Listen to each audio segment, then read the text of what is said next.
شروع کرتے ہیں اللہ کے بابرکت نام سے جو بڑا مہربان اور نہایت رحم والا ہے۔ تمام تعریفیں میرے اللہ رب العزت کے لیے ہیں۔ السلام علیکم لسنرز، میں ہوں آپ لوگوں کی ہوسٹ نوشین، اور میں اپنے چینل خوفناک کہانیوں میں اپنے سبھی سننے والوں کو خوش آمدید کہتی ہوں۔ لسنرز، کیسے ہیں آپ سب، اور میرے چینل کی خوفناک کہانیوں کو کتنا پسند کرتے ہیں؟ اپنی رائے کا اظہار کمنٹ باکس میں ضرور کریں۔ آج آپ لوگوں کے لیے میں بہت دلچسپ ڈرامنی کہانیاں لے کر آئی ہوں جنہیں آپ لوگ بہت زیادہ پسند کریں گے اور یقیناً ان سے کچھ نہ کچھ سیکھیں گے۔ بڑھتے ہیں آج کی پہلی خوفناک کہانی کی طرف۔ یہ خوفناک کہانی گلشن شیئر کر رہی ہیں انڈیا پنجاب سے۔ گلشن کہتی ہیں ہم لوگوں کا جو گاؤں ہے وہ انڈیا پنجاب میں ہے۔ میں آپ کے ساتھ آج ایک ایسی کہانی شیئر کرنا چاہتی ہوں جو ہم لوگوں کی دادی اماں نے ہمیں سنائی تھی۔ دادی اماں جب بالکل ینگ ہوا کرتی تھیں تو ان لوگوں کا جو گاؤں تھا وہ بھی بہت قدیم اور پرانا گاؤں تھا۔ وہاں پر دادی اماں وغیرہ کی ایک سہیلی ہوتی تھی جس کا نام رانی تھا۔ دیکھتے ہی دیکھتے رانی کی حرکتیں بہت زیادہ عجیب ہونے لگ گئیں۔ وہ جب بھی گاؤں کی سب سہیلیوں کے ساتھ باغ میں یا نہر پر جایا کرتی تھی تو اکیلی بیٹھ کر ہنستی رہتی تھی اور اپنے سر کے بال کھول لیا کرتی تھی، اور اس طرح سے اس کو دیکھ کر لگتا تھا کہ وہ کسی نہ دکھنے والی مخلوق کے ساتھ باتیں کرتی ہے۔ پہلے سب لڑکیوں کو یہی لگتا تھا کہ شاید یہ جان بوجھ کر ایسی حرکتیں کرتی ہے کہ ہم لوگ اس سے ڈر جائیں، لیکن ایک دفعہ ایسا ہوا، دادی اماں اپنی ساری سہیلیوں کے ساتھ نہر پر کپڑے دھو رہی تھیں۔ رانی بھی ان کے ساتھ ہی تھی۔ ان لوگوں نے دیکھا تو جو رانی تھی وہ اٹھ کر درختوں کی طرف جانے لگی۔ کافی دیر ہو گئی اور رانی واپس نہیں آئی۔ دادی اماں اور ان کی دو سہیلیاں جب رانی کو بلانے کے لیے ان درختوں کی طرف گئیں تو وہ لوگ وہاں پر جو کچھ دیکھ رہی تھیں وہ بہت زیادہ ڈراؤنا تھا۔ رانی نے بال کھولے ہوئے تھے اور وہ درخت کے نیچے بیٹھ کر اس طرح سے کسی سے باتیں کر رہی تھی جیسے کوئی اس کے سامنے ہے۔ جب ان لوگوں نے رانی کو آوازیں دیں تو رانی نے ان کی طرف جب پلٹ کر دیکھا تو رانی کی جو آنکھیں تھیں وہ بالکل وائٹ کلر کی ہو چکی تھیں۔ اس کا جو آئی بال تھا وہ بھی نظر نہیں آ رہا تھا، یعنی پوری آنکھیں سفید کلر کی ہو چکی تھیں۔ جب ساری لڑکیوں نے یہ منظر دیکھا وہ چیخیں مارتی ہوئی واپس بھاگیں۔ باقی لڑکیوں کو بھی یہ بات بتائی اور سب اپنے گاؤں میں واپس آئیں اور آ کر یہ بات بتائی کہ رانی کو پتہ نہیں کیا ہو گیا ہے، رانی کا چہرہ بہت زیادہ ڈراؤنا لگ رہا ہے۔ رانی کے گھر والوں کو بھی جا کر یہ بات بتائی۔ جب رانی کے گھر والے وہاں پر آئے تو رانی اسی درخت کے نیچے بے ہوش پڑی تھی۔ رانی کو اٹھا کر اس کے گھر والے گھر لے گئے۔ شام کے وقت جب رات 9 بجے کا ٹائم ہوا، اس زمانے میں گاؤں میں لوگ اندھیرا ہوتے ہی اپنے اپنے گھروں میں چلے جایا کرتے تھے، اور اگر سردی کا موسم ہوتا تھا تو گاؤں ویران اور سنسان رہتے تھے، کبھی بھی وہاں پر کوئی نظر نہیں آتا تھا۔ رات 9 بجے کا ٹائم ہوا تو گاؤں میں ایک شور برپا ہو گیا۔ جب لوگوں نے باہر نکل کر دیکھا تو رانی اپنے گھر میں نہیں تھی، رانی گھر سے غائب تھی۔ گاؤں کے سبھی لوگ اس کو ڈھونڈ رہے تھے۔ اس کے ماں باپ بہت زیادہ رو رہے تھے، اس کے بھائی اور اس کے گھر والے پورے گاؤں میں رانی کو ڈھونڈ رہے تھے، لیکن رانی کا کوئی اتا پتہ نہیں تھا۔ یہاں تک کہ وہ لوگ ڈھونڈتے ڈھونڈتے نہر والی طرف بھی چلے گئے۔ وہاں پر جو گاؤں کی نہر تھی وہ آبادی سے تھوڑی دور تھی، اور اس کے آگے سارا جنگل کا حصہ تھا جو بہت ویران اور سنسان رہتا تھا۔ سب بہت زیادہ پریشان ہوئے، رانی کا کوئی اتا پتہ نہیں تھا۔ تھک ہار کر واپس آ گئے۔ 2 دن اس بات کو گزر گئے، رانی کا کچھ پتہ نہیں تھا۔ اس کے گھر والوں کو کچھ سمجھ نہیں آ رہی تھی۔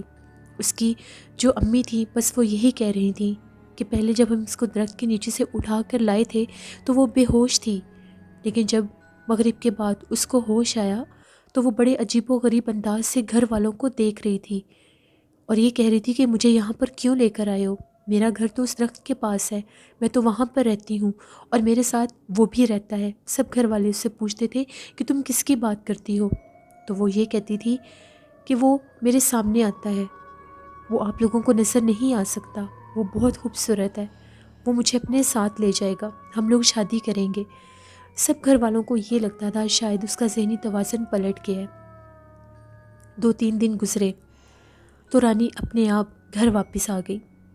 جب گھر واپس آئی تو گھر والے اس کو دیکھ کر حیران ہو گئے۔ سب نے پوچھا کہ تم کہاں چلی گئی تھی؟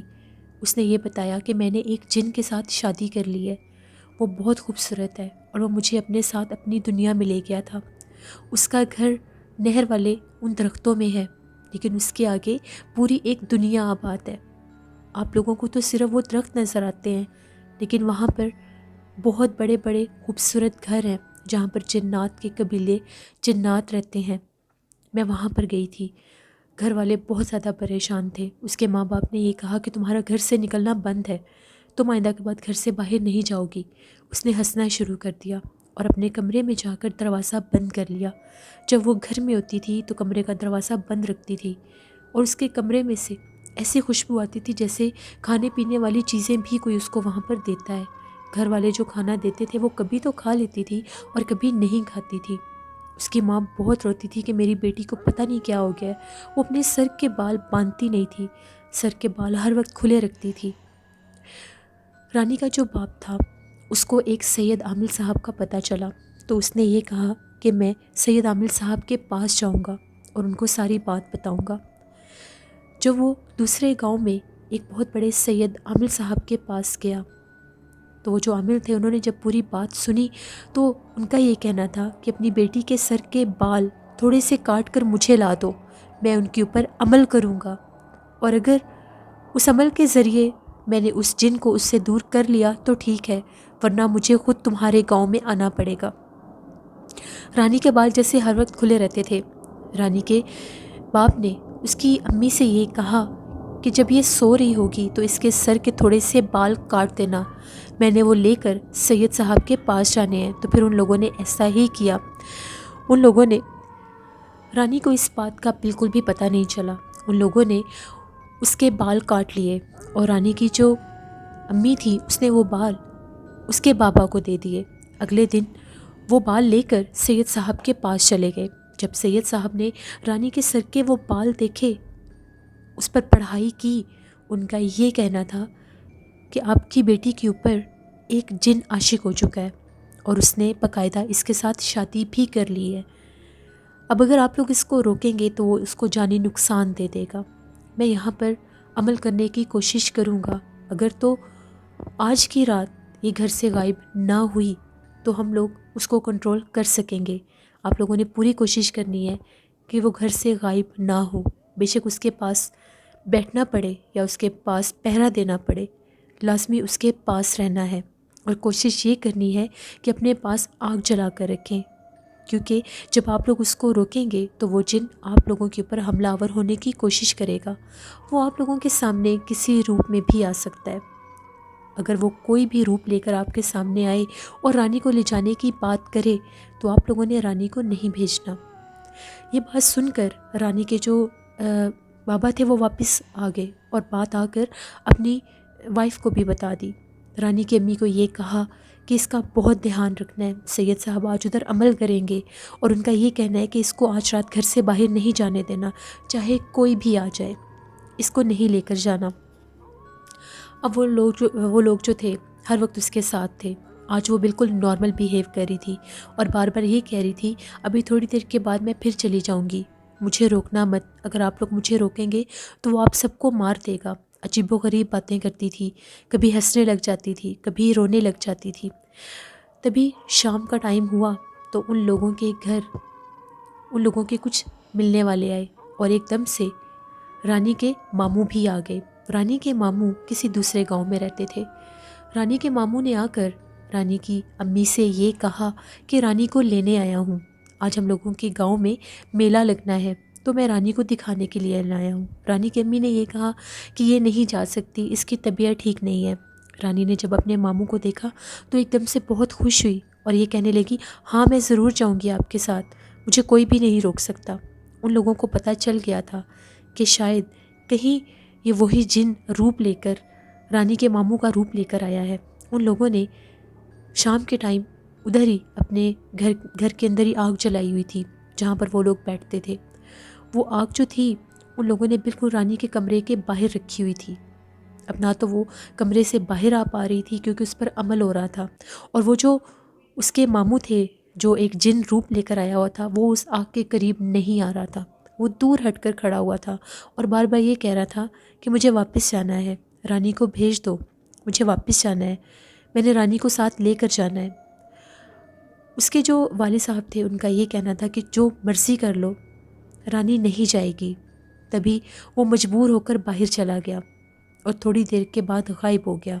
ادھر جو رانی تھی بہت زیادہ ڈراؤنی آوازیں نکال نکال کر رو رہی تھی، مجھے جانے دو، کیونکہ وہ جو آگ جلتی تھی اس کے پاس وہ نہیں آ سکتی تھی، کیونکہ وہ اس جن کی قید میں تھی، اور اگر وہ اس آگ کے پاس آتی تو وہ جن بھی جل جاتا۔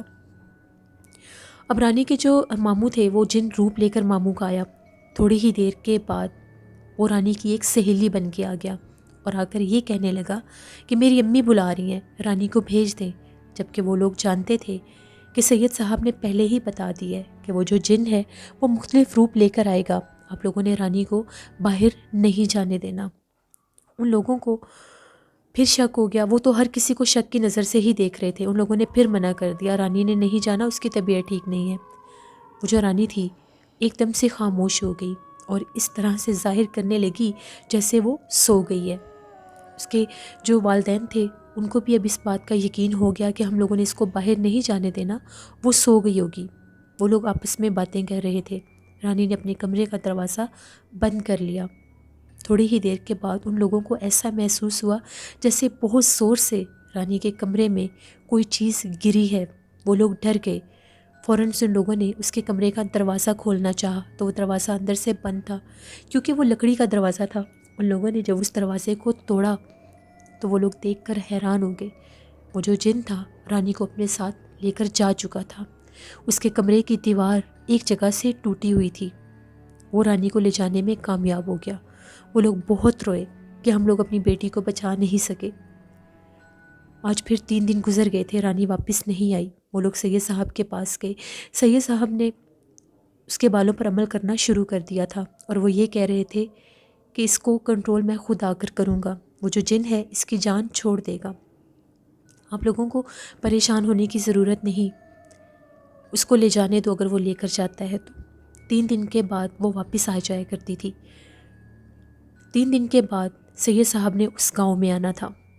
3 دن جب گزرے تو شام کے ٹائم رانی اپنے گھر واپس آ گئی اور بہت زیادہ ڈراؤنی نظروں سے اپنے گھر والوں کو دیکھ رہی تھی۔ سید صاحب نے رانی کے گھر والوں کو یہ بات کہی تھی کہ آپ نے اس سے کوئی سوال نہیں پوچھنا کہ تم کہاں گئی تھی اور وہ تمہیں کیسے لے کر گیا۔ 3 دن میں ان لوگوں نے اس کمرے کی دیوار دوبارہ بنوائی۔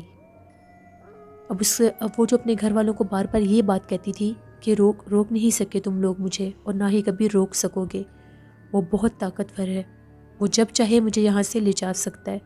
اس کے گھر والوں نے اس کی کسی بات کا کوئی جواب نہیں دیا، نہ ہی اس کو یہ پتہ لگنے دیا کہ اگلے دن سید صاحب خود اس گاؤں میں آئیں گے۔ سید صاحب نے یہ کہا تھا کہ وہ گاؤں میں شام کے ٹائم آئیں گے، مغرب کے بعد، اور اندھیرے میں رانی کو اس جن سے آزاد کروائیں گے۔ جیسے ہی سید صاحب نے اس گاؤں میں آنے کا ارادہ کیا، رانی اپنے گھر میں موجود تھی۔ رانی کے جو بابا تھے وہ سید صاحب کو لینے کے لیے گاؤں سے باہر تھے، یعنی جہاں سے گاؤں شروع ہوتا تھا وہ وہاں پر پہنچ گئے تھے۔ جب وہ لوگ وہاں پر پہنچے تو وہ سید صاحب کے ساتھ واپس گھر آ رہے تھے۔ راستے میں ان لوگوں نے دیکھا جو رستہ نہر کی طرف جاتا تھا وہاں پر رانی بیٹھی ہوئی تھی بال کھول کر اور ہنس رہی تھی۔ رانی کے باپ نے جب رانی کو دیکھا تو وہ بہت زیادہ پریشان ہو گیا اور سید صاحب کو یہ کہنے لگا کہ میری بیٹی تو یہاں بیٹھ کر ہنس رہی ہے۔ سید صاحب نے جب اس کی طرف دیکھا تو اس نے سر نیچے کر لیا۔ سید صاحب نے یہ کہا کہ یہ تمہاری بیٹی نہیں ہے، یہ اسی جن کے چھل ہیں، وہ مختلف روپ لے کر یہاں پر ہمیں روکنے کی کوشش کرے گا، یہاں پر کسی بات پر کوئی جواب نہیں دینا، چپ چاپ چلتے جاؤ۔ جب وہ لوگ اس کے پاس سے گزرے تو رانی نے اونچا اونچا چیخنا شروع کر دیا اور کہا بابا مجھے ساتھ لے کر جائیں، مجھے یہاں پر چھوڑ کر کیوں جا رہے ہیں؟ پہلے وہ ایک آواز میں رو رہی تھی، جب وہ لوگ اس کے پاس سے گزرے تو ان کی بیک سائڈ سے رانی کی آوازوں میں کئی عورتیں رونے لگ گئیں، بین کرنے لگ گئیں، ڈراؤنی آوازیں نکالنے لگ گئیں۔ اس دور میں لوگ یا تو گھوڑے پر سفر کیا کرتے تھے یا پیدل سفر کیا کرتے تھے۔ وہ جو سید صاحب تھے وہ رانی کے بابا کے ساتھ ان کے گھر پہنچ گئے۔ جب وہ لوگ گھر آئے تو رانی اپنے گھر میں سو رہی تھی۔ سید صاحب نے اس کے بابا سے یہ کہا کہ میں نے کہا تھا نا وہ رانی نہیں ہے، وہ وہی چیز تھی۔ اب وہ جو سید صاحب تھے وہ رانی کے کمرے میں چلے گئے تو رانی نے ان کو دیکھ کر چیخنا شروع کر دیا اور کہا یہاں سے چلے جائیں ورنہ وہ آپ کو بھی مار دے گا، ان سب کو مار دے گا۔ میں اس سے دور نہیں ہونا چاہتی، نہ ہی میں اس کو کبھی چھوڑوں گی، آپ یہاں سے چلے جائیں۔ سید صاحب نے رانی کے بال پکڑ لیے اور جو بال رانی کے ان کے پاس کٹے ہوئے تھے ان کے اوپر انہوں نے کچھ عمل کیا ہوا تھا۔ وہ بال بھی ایک ہاتھ میں تھے اور دوسرے ہاتھ میں رانی کے سر کے بال تھے، وہ کچھ پڑھتے جا رہے تھے اور جو رانی تھی وہ بہت زیادہ چیخ چلا رہی تھی۔ اس کے بعد ایک دم سے وہ بے ہوش ہو گئی۔ وہ جو سید صاحب تھے انہوں نے اس کے سر کے بال اس کے تکیے کے نیچے رکھ دیے اور یہ کہا کہ جب تک یہ بال اس کے سر کے نیچے ہیں وہ جن اس کے قریب نہیں آ سکتا۔ تھوڑی ہی دیر کے بعد رانی کو جب ہوش آیا تو وہ مردانہ آواز میں بول رہی تھی اور چیخ رہی تھی اور یہ کہہ رہی تھی کہ میں اس کو مار دوں گا، اگر یہ میری نہیں تو میں اس کو زندہ نہیں چھوڑوں گا۔ سید صاحب نے اپنا عمل کرنا شروع کر دیا، وہ اس کو وہاں سے لے جا نہیں سکتا تھا۔ سید صاحب نے اپنے عمل کے ذریعے اس کو رانی کے اوپر حاضر کیا۔ پھر سید صاحب نے اس سے پوچھا تم کون ہو اور اس لڑکی کے پیچھے کیوں پڑے ہو؟ اس جن کا یہ کہنا تھا کہ نہر کے پاس ہم لوگوں کے گھر ہیں، ان درختوں میں ہم لوگ رہتے ہیں، وہاں پر ہم لوگوں کے قبیلے اور خاندان ہیں، یہ لڑکیاں وہاں پر آتی ہیں، نہر سے پانی بھرتی ہیں اور ان باغ باغیچوں میں گھومتی پھرتی ہیں، تو مجھے یہ بہت زیادہ اچھی لگی اور میں اس پر عاشق ہو گیا اور میں نے اس سے شادی کر لی، اس لیے میں اس کو نہیں چھوڑنا چاہتا۔ سید صاحب نے اس جن کو یہ کہا کہ اس کو چھوڑ دو ورنہ میں تمہیں جلا کر راکھ کر دوں گا، اس کے سر کے بال جو کٹے ہوئے ہیں اگر ان کو میں نے آگ میں ڈال دیا تو تم یہیں پر بھسم ہو جاؤ گے، بہتر یہی ہے اس لڑکی کو چھوڑ دو۔ وہ جن کسی طرح سے نہیں مان رہا تھا، وہ یہ کہہ رہا تھا کہ میں سب کچھ تہس نہس کر دوں گا۔ سید صاحب نے رانی کے بال اس کے پلوں کے نیچے سے نکالے اور تھوڑے سے بال لے کر آگ میں ڈالے تو وہ جو جن تھا وہ تڑپنے لگ گیا اور چیخیں مارنے لگ گیا اور بار بار معافیاں مانگنے لگ گیا اور یہ کہنے لگ گیا ٹھیک ہے میں اس کو چھوڑ دوں گا، اس نے میرا اصل چہرہ کبھی نہیں دیکھا، میں اس کے سامنے بہت خوبصورت روپ میں آتا ہوں۔ پھر وہ جو سید صاحب تھے ان کا یہ کہنا تھا کہ جانے سے پہلے اپنی کوئی نشانی دے کر جاؤ اور دوبارہ اگر تم آئے تو یہ بال اسی ٹائم جلا دوں گا میں اور تم بھی جل جاؤ گے۔ پھر وہ جو جن تھا اس نے جانے سے پہلے ان کے گھر میں درخت لگے ہوئے تھے اس کا ایک تنا توڑ دیا اور وہاں سے چلا گیا۔ رانی بے ہوش ہو گئی۔ 1 گھنٹے کے بعد جب اس کو ہوش آیا تو سید صاحب نے اس پر دوبارہ سے کوئی عمل کیا اور اس کو یہ کہا کہ 41 دن تم گھر سے باہر نہیں نکلو گی، 41 دن اگر تم گھر سے باہر نکلی تو ہو سکتا ہے وہ واپس آنے کی کوشش کرے اور کبھی بھی اس نہر پر جاؤ تو ان درختوں کی طرف مت جانا۔ دادی اماں کہتی ہیں 41 دن رانی گھر میں قید رہی، کوئی بھی ان کے گھر نہیں جاتا تھا۔ یہ ساری کہانی رانی کی گھر والوں نے پورے گاؤں کو سنائی تھی۔ اس کے بعد رانی آہستہ آہستہ ٹھیک ہو گئی، وہ ڈر کے مارے نہر کی طرف نہیں جاتی تھی، اس کو کچھ بھی یاد نہیں تھا، بس وہ یہ کہتی تھی کہ میرے سامنے ایک بہت خوبصورت چہرے والا لڑکا آتا ہے اور وہ مجھے یہ کہتا ہے کہ میں تمہیں اپنے ساتھ لے جاؤں گا۔ پتہ نہیں اس نے میرے اوپر کیا اثر کیا تھا، مجھے پتہ ہی نہیں چلتا تھا وہ کون تھا اور کون نہیں۔ بڑی مشکل کے ساتھ گاؤں کی اس لڑکی کی ایک جن سے جان بچی، پھر اس کے گھر والوں نے اس کی شادی کر دی۔ یہ ایک سٹوری تھی جو ہم لوگوں کی دادی اماں ہمیں ہمیشہ سناتی تھی اور میں نے آپ کے ساتھ شیئر کی۔ بہت شکریہ گلشن آپ کا، اللہ آپ سب کو ہم سب کو اپنے حفظ و ایمان میں رکھے۔ لسنرز، انسان کو بالکل بھی پتہ نہیں ہوتا اس کی زندگی میں کب کوئی ایسا وقت آ جائے جو اس کو اس طرح کے حادثوں سے دوچار کر دے۔ اللہ سے رحم مانگنا چاہیے ہمیشہ۔ جو لوگ بھی گاؤں میں رہتے ہیں، جو لوگ بھی سیر و تفریح کے لیے ایسی جگہوں پر جاتے ہیں جہاں پر نہر ہو، سمندر ہو، دریا ہو، ویرانے ہوں، پہاڑ ہوں، جو بھی جگہ ہو وہاں پر آیت الکرسی پڑھ کر جایا کریں اور اپنے اوپر حصار کر کے جایا کریں۔ ہم لوگوں کو بظاہر جو چیزیں نظر آ رہی ہوتی ہیں وہ ویسی نہیں ہوتی، کبھی نہ کبھی انسان نہ چاہتے ہوئے بھی ایسی مصیبتوں میں گھر جاتا ہے۔ اللہ سے رحم مانگنا چاہیے۔ بڑھتے ہیں ایک اور خوفناک کہانی کی طرف۔ یہ خوفناک کہانی امتیاز شیئر کر رہے ہیں۔ امتیاز کہتے ہیں میں گجرانوالہ کا رہائشی ہوں، آپ کے ساتھ اپنی زندگی میں پیش آنے والی ایک کہانی شیئر کرنا چاہتا ہوں۔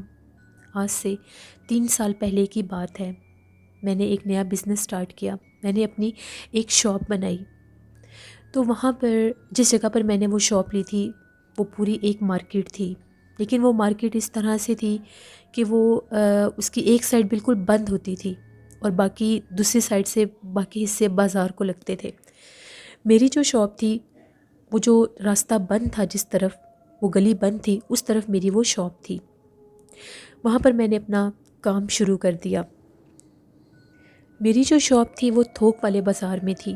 وہاں پر ہم لوگ یہ جو کاپیز اور رجسٹر بنتے ہیں ان کے پیجز لا کر وہاں پر ہم لوگ بنایا کرتے تھے، پھر آگے جتنی بھی اسٹیشنری شاپس ہوتی تھیں وہاں پر ہم لوگ سپلائی کیا کرتے تھے، کیونکہ وہ جو بازار تھا وہاں پر تقریباً ساری دکانیں ہی گودام یا تھوک والی ہوا کرتی تھیں، وہاں پر عام کسٹمر کا آنا جانا نہیں ہوتا تھا۔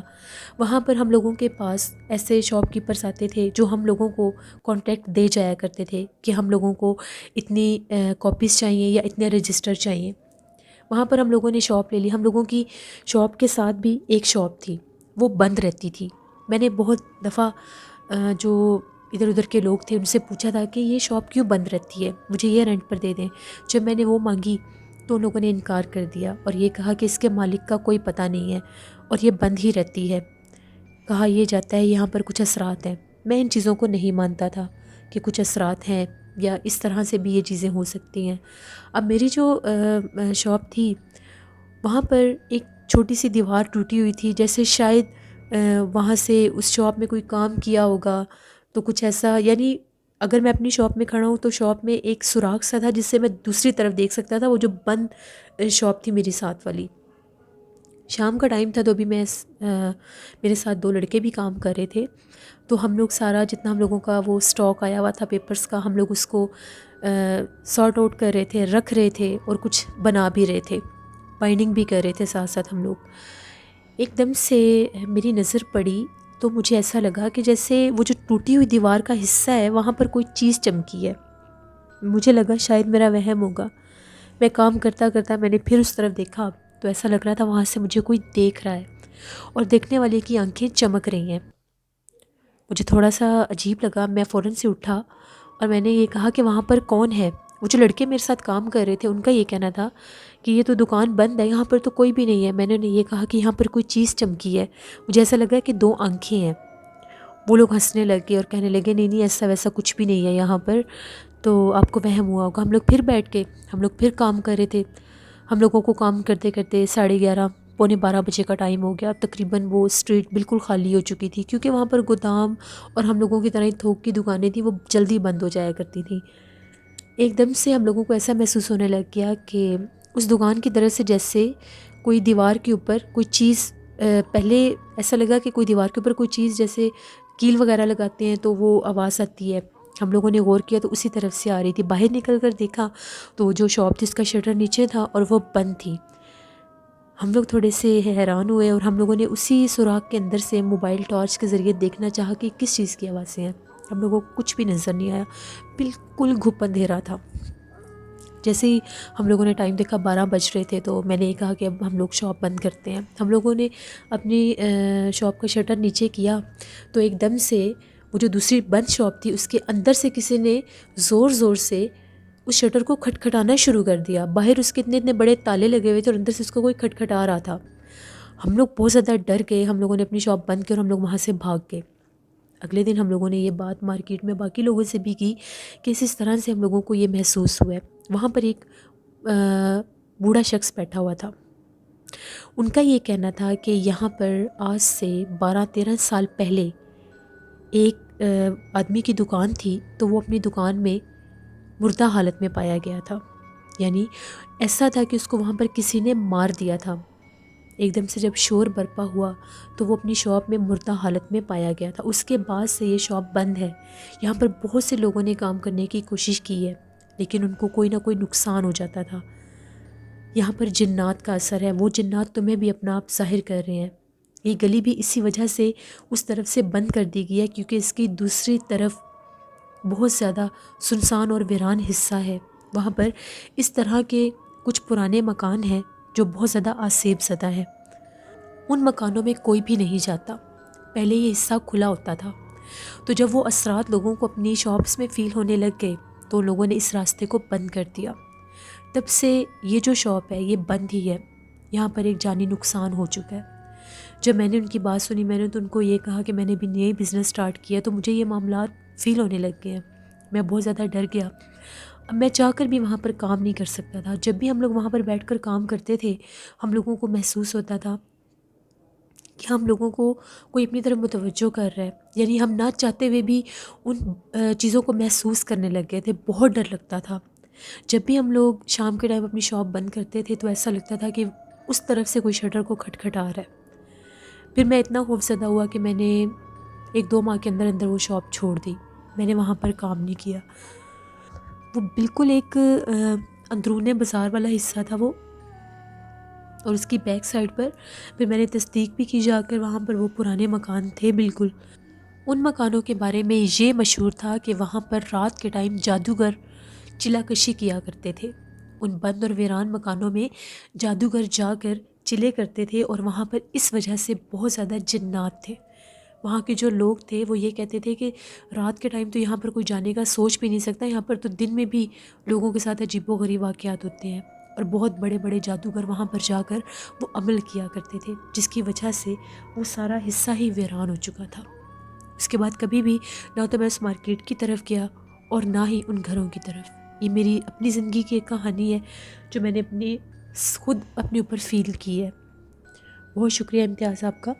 لسنرز، جو جگہ سیف زدہ ہوتی ہے وہاں سے ہر کوئی ڈرتا ہے، پھر رہی صحیح کثر ایسے لوگ پوری کر دیتے ہیں جو اپنے عملیات کے ذریعے وہاں پر جنات کو اور ایسی چیزوں کو دعوت دیتے ہیں، ان کا وہاں پر اس جگہ کو ان کا مسکن بنا دیتے ہیں، ان کی رہائش بنا دیتے ہیں، پھر وہاں پر انسان نہیں رہ سکتے، پھر وہاں پر وہی چیزیں آباد ہوتی ہیں۔